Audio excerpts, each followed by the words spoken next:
maybe stared at these and wondering to yourself, what the am I looking at?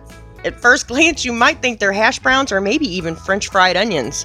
And fresh from the garden, you might mistake these for white carrots. But what they are is a crispy, salty, and a little bit sweet. They're parsnips. And while this crunchy little snack is great on its own, it also makes a fabulous topping for soups, stews, casseroles, and salads. So let's head to my kitchen so I can show you how they're made. Hello and welcome to my kitchen. My name is Cheri and today I have got a special treat for you. We are going to be frying up parsnips. So you may be asking yourself, well, what is a parsnip? I know I did up until a couple of years ago. I had no idea what they were. And if you didn't know any better, you might actually think that they're carrots, but they're not. They're parsnips. But they do look similar. So you're probably also wondering what they taste like. And they're kind of sweet like a carrot. I don't know. There's a lot to take in whenever you bite into a parsnip. Maybe if you could imagine like a carrot and a turnip together, kind of bittersweet, I guess. I don't know. You'll just have to fry some of these for yourself because I think they're really, really good. So I've just got a vegetable peeler here and I'm just peeling off the outer part, just like you would peel a carrot into ribbons.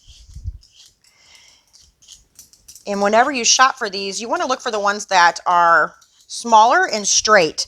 If you get the ones that are larger, the core in the center is going to be thicker, almost kind of wood-like, and that's going to make it tougher to chew and harder to work with. Harder to cook, I should say.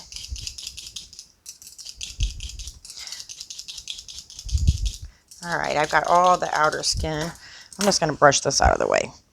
And you can smell it as soon as you cut them. It's almost, to me, it's reminiscent of kind of like nutmeg. You know, it's the earthy, bit sweet. So now I'm just peeling these off into little ribbons.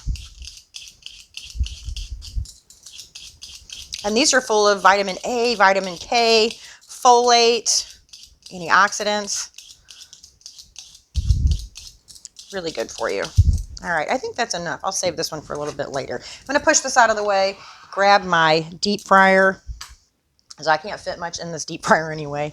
You guys are looking at this like it's got to be the smallest deep fryer in the world, right? I got to tell you a story about this. So I'm going to take my basket out of here. Look, my husband said you can probably fit 4 tater tots in there. So I'm just going to go ahead and put my parsnips in my basket.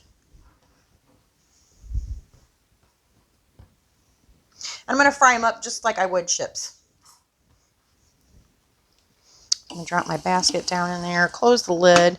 So I was at a store not too long ago and I had seen this on sale. I'm thinking it was around maybe 25 or 30 bucks. And now looking back, I'm thinking that's really kind of expensive for what it was. But I thought it was an air fryer and I was so excited. I thought I had hit the jackpot and it wasn't an air fryer. It was a little mini deep fryer is what it was. And I thought, what am I going to do with this thing?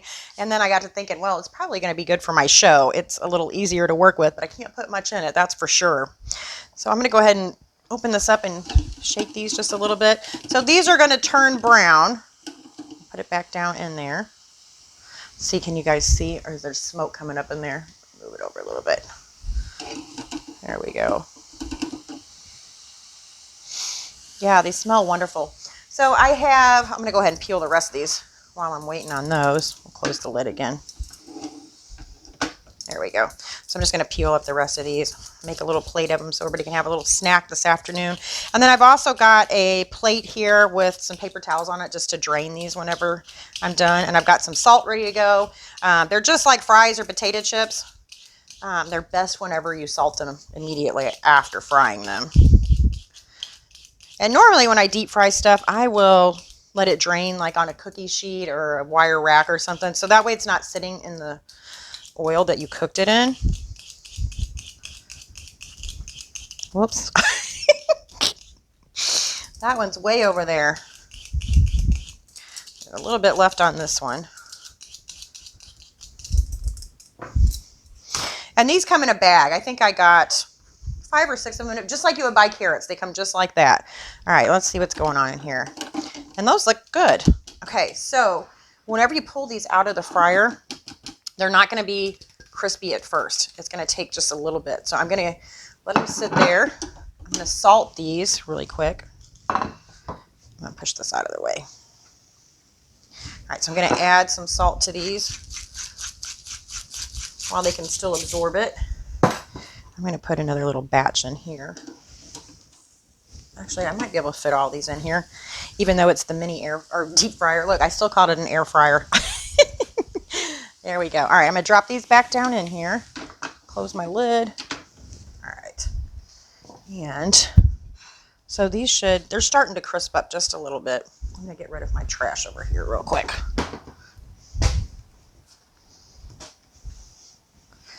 And you could make, you know what would be really good with this is some horsey sauce, some horseradish sauce. And it's really easy to make. If you're like me and you love Arby's horsey sauce, I mean, I'll tell you what I'm guilty of, is going in there and telling them I just came through the drive-thru and they forgot to put it in my bag just so they'll give me some horsey sauce. Till I learn to make it myself. It's just a tiny bit of sugar and horseradish and some mayonnaise. That's all it is. All right, let's check on these. Those are looking good. And so now these are starting to crisp up. So I don't know if you can hear that. It's been forever since I had these. Like I said, it's a little bit sweet, but it's got like a really earthy flavor to it. It's like a really thin potato chip, but it has a completely different flavor.